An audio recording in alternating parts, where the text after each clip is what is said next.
Good morning my dear students. आज हम आपकी हिंदी लिटरेचर क्लास 6 का चैप्टर 12 पाठ 12 संसार पुस्तक है पढ़ेंगे। यह एक बहुत ही प्यारा सा पत्र है।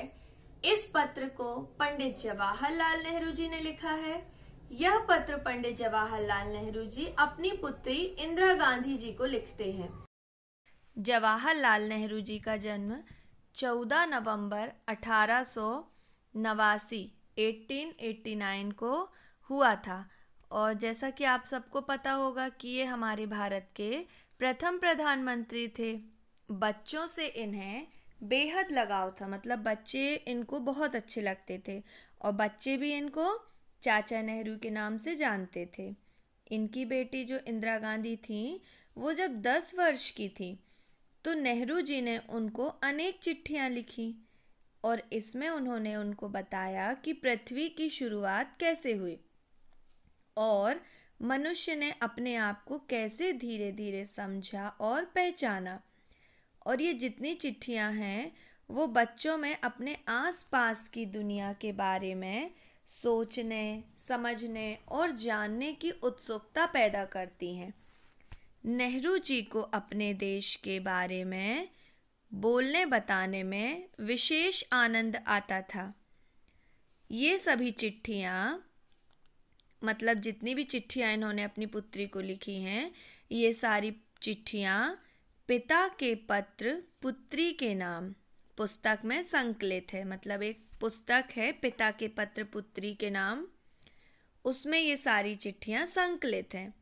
संसार पुस्तक है, इसी पुस्तक में से संभार लिया गया है। खास बात तो यह है कि ये पत्र सारे के सारे जितने इन्हें अपनी पुत्री को लिखे हैं ना, वो इंग्लिश में लिखे थे और इनका हिंदी में ट्रांसलेट, हिंदी में अनुवाद किसने किया है? हिंदी के मशहूर उपन्यासकार मुंशी प्रेमचंद्र जी ने किया है। मुंशी प्रेमचंद्र जी की भी आपने कहानियाँ पढ़ी हैं। जो हमने नादान दोस्त पढ़ा था वो मुंशी प्रेमचंद्र जी ने ही लिखा है। अगर हम नेहरू जी के जीवन को और विस्तार से पढ़ें तो हमें उनके जीवन से ऐसी ढेर सारी सीख पाने के लिए मिलती है। नेहरू जी एक महान स्वतंत्रता सेनानी भी थे। देश को आज़ाद कराने के लिए नेहरू जी ने महात्मा गांधी जी का साथ दिया था। Nehru ji discovery of India के रचयिता के रूप में भी बहुत विख्यात रहे हैं। इस पाठ में आए हुए कठिन शब्दों के अर्थ। जवाब, जवाब का अर्थ क्या होता है? उत्तर। कि जैसे हमसे किसी ने कुछ प्रश्न किया तो हमने उसको जवाब दिया, मतलब आंसर दिया, उत्तर दिया है ना, रिप्लाई किया। पैदा होना, पैदा होना मतलब जन्म लेना। पैदा होना का अर्थ होगा जन्म लेना। इरादा, इरादा का अर्थ होगा विचार।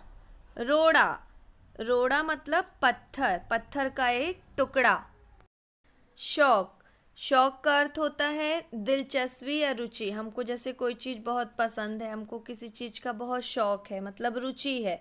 संसार, संसार दुनिया हो। वजह, वजह का मतलब होता है कारण। बालू, बालू मीन्स होता है रेत। जवाहरलाल नेहरू जी इस पत्र के माध्यम से अपनी पुत्री से कहते हैं कि जब तुम मेरे साथ रहती थी तो अक्सर तुम मुझसे कुछ बातें करती रहती थी या कुछ ना कुछ पूछती रहती थी और मैं अक्सर तुम्हें उनका जवाब तुम्हारे सामने रहकर तुम्हें देता रहता था या देने की कोशिश करता था। लेकिन अब जब तुम मुझसे दूर हो, मतलब कुछ समय बाद जब इंदिरा गांधी मसूरी में रहने के लिए चली गईं और उनके पिताजी तो वहीं इलाहाबाद में रहते थे, तो जब ये उनसे दूर चली गई मसूरी, तब उन्होंने पत्र के माध्यम से कहा कि अब तो तुम मुझसे दूर रहती हो, अब हम पहले जैसे आपस में बैठ के बातचीत नहीं कर सकते, इसीलिए मैंने सोचा है कि अब मैं तुम्हें देश दुनिया के बारे में कुछ जरूरी बातें पत्र के माध्यम से लिखा करूंगा। तो वो कहते हैं कि जैसे तुमने इंग्लैंड और हिंदुस्तान के बारे में तो तुमने बहुत कुछ इतिहास में पढ़ लिया होगा। इंग्लैंड क्या है, एक बहुत छोटा सा टापू है, और हिंदुस्तान तो एक बहुत बड़ा देश है। फिर भी ये हमारे यहाँ का बहुत छोटा सा हिस्से में आता है। अर्थात हिंदुस्तान बड़ा देश होने के बावजूद भी हमारी दुनिया का एक छोटा सा हिस्सा है। और वो कहते हैं कि यदि तुम्हें दुनिया के बारे में जानना है, दुनिया का हाल या यहाँ के लोगों के बारे में या यहाँ की भाषा को जानना है, समझना है, तो उसके लिए तुम्हें इन सबको अपना मानना होगा, है ना। ये और तुम्हें सिर्फ वहां का हाल बस नहीं पता होना चाहिए जहां तुम पैदा हुई हो, क्योंकि वहां के बारे में तो तुम जानती हो। और हमें यदि तुम सब देशों को अपना मानकर ही पढ़ोगी, समझोगी, तो तुम उनके बारे में बहुत अच्छे से समझ पाओगे। क्योंकि जैसे होता है ना कि हमारे जो अपने होते हैं, अपने रिलेटिव्स होते हैं, या हमारे अपनों के बारे में हमको सुनना, जानना बहुत अच्छा लगता है, बहुत उत्सुकता होती है। इसलिए वो अपनी पुत्री से कह रहे हैं कि तुम सभी देशों को अपना मानकर वहां के बारे में पढ़ोगे तो तुम्हें वहां का हाल पता चलेगा। मुझे ये मालूम है कि मैं जो तुम्हें खतों में थोड़ी थोड़ी सी बातें लिख रहा हूँ, तो मैं इन छोटे छोटे खतों में तुम्हें थोड़ी थोड़ी सी बातें ही बतला पाऊंगा, लेकिन मैं ये भी आशा करता हूँ कि तुम मेरी बातों को बहुत ध्यान से समझ रही होगी, बहुत ध्यान से सुनती होगी, पढ़ती होगी, और तुमको ये एहसास हो रहा होगा कि ये जो दुनिया है, यहाँ पर जितने लोग रहते हैं वो हम सब आपस में भाई बहन हैं। और जब तुम थोड़ी और बड़ी हो जाओगी तो तुम दुनिया के बारे में और यहाँ के लोगों के बारे में तुम बड़ी बड़ी किताबों में पढ़ोगी, और वो सब पढ़कर तुम्हें इतना आनंद आएगा जितना तुम किसी भी उपन्यास या कथा को पढ़ती होगी तो तुमको मजा नहीं आता होगा। यह तो तुम जानती ही हो कि ये जो धरती है वो लाखों करोड़ों वर्ष पुरानी है। यहाँ पर पहले कोई भी नहीं रहता था, कोई आदमी, मनुष्य, जानवर यहाँ पर कोई भी नहीं थे। बहुत समय तक यहाँ पर ऐसे ही वीरान जैसा डला रहा। फिर धीरे धीरे यहाँ पर कुछ वनस्पतियां, मतलब आदमियों से भी पहले यहाँ पर जानवर लोग आए। जानवरों के कुछ समय बाद यहाँ पर मनुष्य आए। एक समय ऐसा भी था जब यहाँ पर हमारी धरती में किसी भी प्रकार की कोई जानदार चीज नहीं थी, और अब जब हम यहाँ पर देखते हैं कि सभी प्रकार के जानवर, वनस्पति, आदमी सभी से भरा पूरा हम ये पाते हैं, तो हमको वो ख्याल करना कितना मुश्किल होता है, कितना कठिन होता है कि जब वो उस समय का ध्यान करना जब यहाँ पर कोई भी नहीं था, जब यहाँ पर किसी प्रकार के आदमी और मनुष्य नहीं थे। लेकिन जो हमारे विज्ञान जानने वाले लोग हैं ना, विद्वान लोग हैं, उन लोगों ने खूब पढ़ा है, सोचा समझा है और लिखा है, तो वो पढ़ के हमको पता चलता है कि हमारी ये जो धरती है ना, वो बहुत पहले इतनी गर्म थी कि वहां पर कोई जानदार चीज रह ही नहीं सकती थी। और अब यदि हम भी ये पुरानी चीजों को देखें कि जैसे पुराने जानवर, पुरानी जो हमें चीजें मिलती हैं, उन सबको देख के हम भी ये अनुमान लगा सकते हैं कि हाँ, सचमुच में पहले ऐसा ही रहा होगा। पुराने जमाने में जो इतिहास की बातें हैं उनको हम इतिहास में पढ़कर जान लेते, लेकिन जब बहुत पहले के समय में कोई मनुष्य भी नहीं था, कोई नहीं था, तो उन समय की बातें लिखता कौन, तो हम वो भी नहीं पता कर सकते, क्योंकि कोई आदमी, मनुष्य ही नहीं था कि जो इतिहास में लिख देता और हम पढ़ के उसको समझ जाते। और ऐसा भी नहीं होता कि हम बस अनुमान लगाकर उसको लिख दें, पढ़ लें या समझ लें कि ऐसा हुआ रहा होगा, ऐसा हुआ होगा, ये चीज हम नहीं कर सकते। लेकिन अभी भी बहुत सी ऐसी चीजें हैं जिनको देखकर, जिनके बारे में अध्ययन करके हम ऐसा अनुभव कर सकते हैं, हम ये अनुमान लगा सकते हैं कि हाँ, सचमुच पहले ऐसा रहा होगा। जैसे पहले पहाड़, समुद्र, सितारे, नदियां, जंगल, जानवरों की पुरानी हड्डियां, ऐसी पुरानी कितनी सारी चीजें हैं जिनसे हम दुनिया का पुराना हाल मालूम कर सकते हैं। अब देखिए, हमको दुनिया का यदि पुराना हाल मालूम करना है और यदि कई ऐसी चीजें हैं जो हमको लिखी हुई भी मिल जाती हैं, तो हमको सिर्फ किताबों का अध्ययन करके ही इन बातों को नहीं जानना चाहिए। बल्कि हमको इन सब बातों को जानने के लिए, इन सब बातों का अध्ययन करने के लिए हमें खुद संसार रूपी पुस्तक का अध्ययन करना चाहिए। वो कहते हैं कि पत्थरों और पहाड़ों को पढ़कर तुम कुछ ही दिनों में उनके बारे में भी जान सकते हो। एक छोटा सा रोड़ा, रोड़ा मीन्स जानते हैं ना, जो पत्थर होता है सड़क पर डला रहता है, वो अपनी कहानी खुद कहता है। शायद वो संसार की पुस्तक का एक छोटा सा पृष्ठ हो, मतलब छोटा सा पेज हो। शायद वो तुमसे कोई और बात कह रहा हो, शायद उससे तुम्हें कोई और बात पता चले, लेकिन बस शर्त यही है कि तुम्हें उसको पढ़ते आना चाहिए, तुम उसे पढ़ सको। जैसे यदि तुम कोई जबान, कोई भी मान लीजिए हिंदी, अंग्रेजी, उर्दू, यदि तुम्हें ये कोई भी भाषा सीखनी है तो तुम्हें क्या करना होगा, पहले इनके अक्षर सीखने होंगे ना। इसी प्रकार यदि तुम्हें प्रकृति का अध्ययन करना है तो तुम्हें सबसे पहले प्रकृति के इन अक्षरों को सीखना होगा, तभी तो तुम उसकी कहानी पत्थरों और चट्टानों की किताब से पढ़ सकोगे। शायद अभी भी तुम उसे थोड़ा थोड़ा पढ़ना जानते हो। जब तुम किसी भी एक गोल चमकीले रोड़े को देखते होगे तो क्या वो तुमसे कुछ नहीं कहता कि वो कैसे गोल चमकीला हो गया, है ना। वो रोड़ा मीन्स पत्थर, वो कैसे गोल चमकीला हो गया, कैसे उसके किनारे खुरदुरे हो गए, उसके खुरदुरे किनारे या कोने हुए, कैसे हुए। अगर तुम किसी एक बहुत बड़ी चट्टान को तोड़ तोड़ के उसके टुकड़े टुकड़े कर डालोगे तो उसका हर एक टुकड़ा कैसा हो जाएगा, वो कहीं से नुकीला, कहीं से खुरदुरा सा होगा ना उसके हर एक टुकड़े। यह गोल चिकने रोड़े की तरह बिल्कुल नहीं होता। फिर भी यह जो रोड़ा है, पत्थर का टुकड़ा है, वो कैसे इतना चमकीला और चिकना गोल हो गया। आप ये सोचते होंगे ना कि ये इतना चमकीला कैसे हो गया, चिकना गोल कैसे है ये।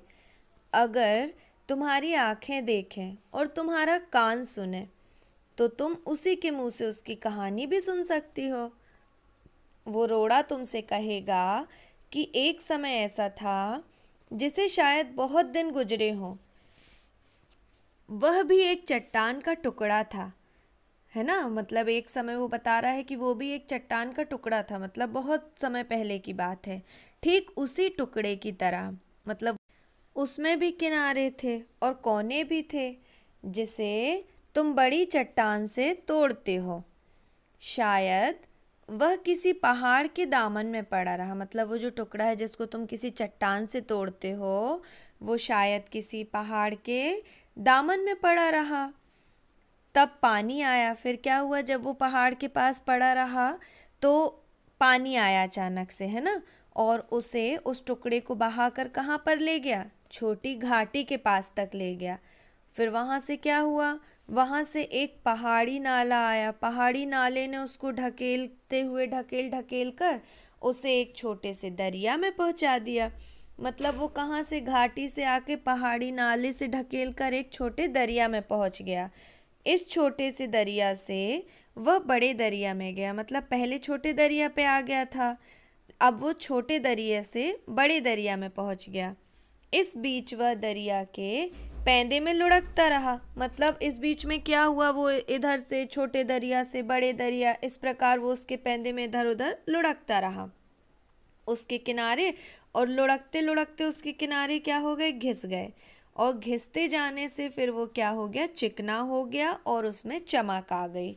इस तरह वह कंकड़ बना जो तुम्हारे सामने है। किसी वजह से, अब उनने ये भी बताया कि यदि कोई कारण ऐसा हो जाता, वजह का मीनिंग होता है कारण, किसी कारण से, किसी वजह से यदि दरिया उसे छोड़ गया, मान लीजिए दरिया आगे बढ़ गया, वो उसे छोड़ दिया और तुम उसे पा गई, मतलब यदि उसको छोड़ दिया तो तुम्हारे हाथों में लग गया।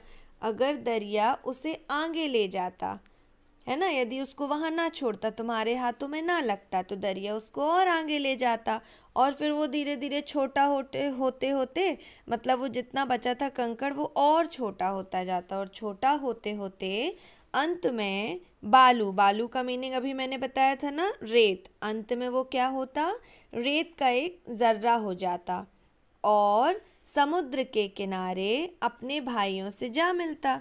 मतलब जब वो रेत का एक जर्रा बन जाता तो समुद्र के किनारे जाता और अपने भाइयों से जा मिलता, मतलब उसे और लोग से मिल जाता वो। जहाँ एक सुंदर बालू का किनारा बन जाता, बालू का किनारा मतलब रेत का किनारा बन जाता, जिस पर छोटे छोटे बच्चे खेलते और बालू के घरौंदे मीन्स बालू के घर बनाते। बालू का एक जर्रा जो शब्द आया है, तो बालू का एक जर्रा मीन्स, जर्रा का मीनिंग होता है कण। अगर एक छोटा सा रोड़ा तुम्हें इतनी सारी बातें बतला रहा है, तो आप ये सोचिए कि हमारे चारों ओर ऐसी कितनी सारी चीजें हैं, पहाड़ हैं और भी ऐसी कितनी सारी चीजें हैं जो हमें कितनी सारी नई नई चीजें बता सकते हैं। प्रश्न पहला, लेखक ने प्रकृति के अक्षर किन्हें कहा है? लेखक ने प्रकृति के अक्षर चट्टानों के टुकड़े, वृक्षों, पहाड़ों, नदियों, समुद्र, जानवरों की हड्डियों आदि को कहा है। क्वेश्चन नंबर 2, लाखों करोड़ों वर्ष पहले हमारी धरती कैसी थी? लाखों करोड़ों वर्ष पहले हमारी धरती बहुत गर्म थी और इस पर कोई भी जानदार चीज नहीं रह सकती थी। इसी कारण उस समय धरती पर मनुष्यों का अस्तित्व नहीं था। अस्तित्व नहीं था मतलब उस समय धरती पर मनुष्य नहीं रहते थे। धीरे धीरे उसमें परिवर्तन होते गए, मतलब धीरे धीरे जो चेंजेस आए और धरती में जानवरों और पौधे का जन्म हुआ। क्वेश्चन नंबर 3, दुनिया का पुराना हाल किन चीज़ों से जाना जाता है? उनके कुछ नाम लिखो। तो दुनिया का पुराना हाल चट्टानों के टुकड़े, वृक्षों, पहाड़ों, सितारे, नदियों, समुद्र, जानवरों की हड्डियों आदि चीज़ों से जाना जाता है। क्वेश्चन नंबर 4, गोल चमकीला रोड़ा अपनी क्या कहानी बताता है?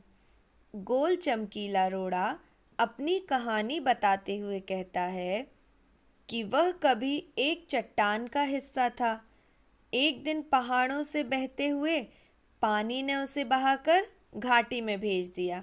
मतलब वो कभी एक चट्टान का हिस्सा था, फिर क्या हुआ, किसी दिन पहाड़ से बहते हुए पानी ने उसे घाटी में भेज दिया। वहाँ से जब वो आगे गया तो एक पहाड़ी नाले ने उसे आगे ढकेलकर दरिया में पहुँचा दिया। इसी प्रकार अपनी इस यात्रा में घिसते घिसते वह चमकदार रोड़ा बन गया। क्वेश्चन नंबर 5, गोल चमकीले रोड़े को यदि दरिया और आगे ले जाता तो क्या होता? विस्तार से उत्तर लिखिए। तो यह भी हमने पढ़ा है ना कि यदि ये जो गोल चमकीला रोड़ा है उसको यदि दरिया और आगे ले जाता तो क्या होता? तो वह छोटा होते होते अंत में बालू का एक जर्रा हो जाता। बालू का जर्रा मीन्स बालू का एक कण हो जाता। मतलब जब वो लुढ़कता लुढ़कता चला जाता दरिया के साथ आगे, तो वो धीरे धीरे एक रेत का एक कण बन जाता और समुद्र के किनारे अपने भाइयों से जा मिलता, जहाँ एक सुंदर बालू का किनारा बन जाता, जिस पर छोटे छोटे बच्चे खेलते और बालू के घरौंदे बनाते, मतलब रेत के घर बनाते।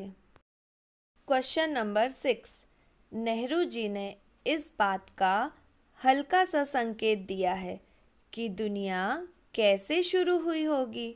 उन्होंने क्या बताया है? पाठ के आधार पर लिखो। इस पाठ में नेहरू जी ने बताया है ना कि दुनिया कैसे शुरू हुई होगी, वही हमें लिखना है। नेहरू जी ने दुनिया कैसे शुरू हुई होगी के बारे में बताया है कि धरती लाखों करोड़ों वर्ष पुरानी है। उन्होंने बताया है ना कि हमारी ये जो धरती है ये लाखों करोड़ों वर्ष पुरानी है और बहुत दिनों तक इसमें कोई आदमी नहीं था। मतलब लाखों करोड़ों वर्ष पुरानी तो है और इसमें शुरुआत में भी इसमें कोई भी आदमी नहीं रहता था।